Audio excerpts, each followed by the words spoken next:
Hello. So what is this? 4 days in? We got 4 days to the wedding. Baby, this today has been a crazy mess. I called my sister by 12 o'clock and was like, today's been a day.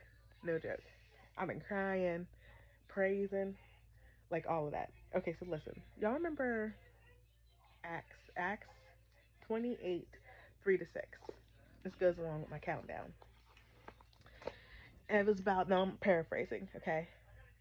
The Apostle Paul, um, he was sitting around with the natives and he got those sticks to put on the fire.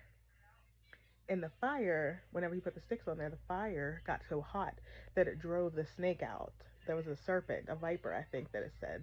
A viper came out of the fire and attached to Paul's hand. He shook it. He shook it off. And they sat around and watched. They waited, it said in the Bible. They waited to see what would happen. They called him a murderer. They assumed he was a murderer.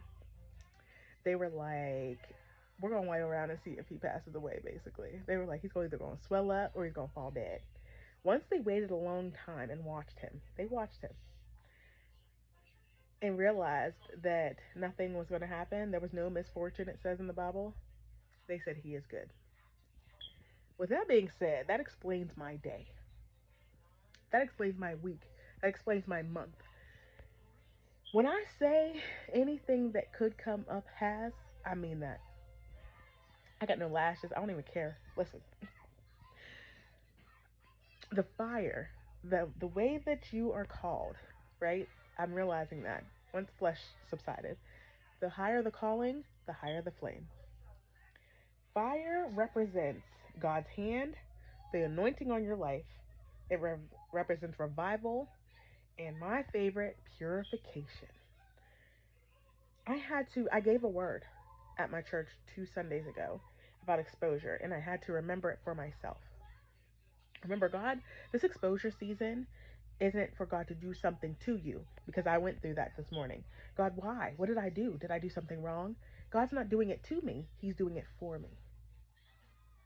That's where that peace comes in, because even though a mess happened today, and I mean a crazy spiritual mess, I was blessed through it, and I have peace. I'm so excited to get my nails done. It's not even funny for this wedding.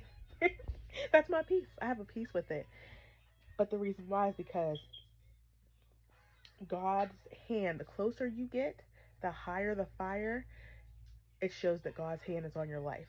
And I don't know about you, but I'd rather the fire get hot and expose those serpents, because the Judases are exposing themselves.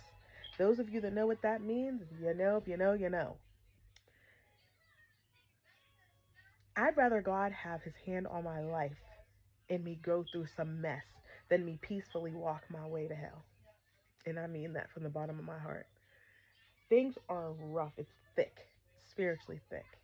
I have messed around and got on fire for Christ, and it exposed the snakes. Is how I'm looking at it. That fire that I'm in, it's because of the exposure, and I thank God for it. I thank God for it. Everything will be fine. Once they see, now, here's the part that got me. Here's the turnaround, because I love a turnaround, honey. Whenever they seen that he was good, after they watched, they sat and watched and waited for something to happen. They didn't try to help him. They didn't try to get a medic. They were like, let's see what happens. Let's watch and see if he dies. Once they see that you come out of that fire, once they see that you get through that storm, and they're like, she's still walking, she's still talking, she's still praising, that's whenever they seek God closer, and that's what we want. That's why we go through this walk, family, my church family, my Christian family. We walk this walk for them so that people can, they have no choice but to believe in God. Because if she got through it, so can I. I just want to share that. Here's to day 4. I love you all. Stay blessed.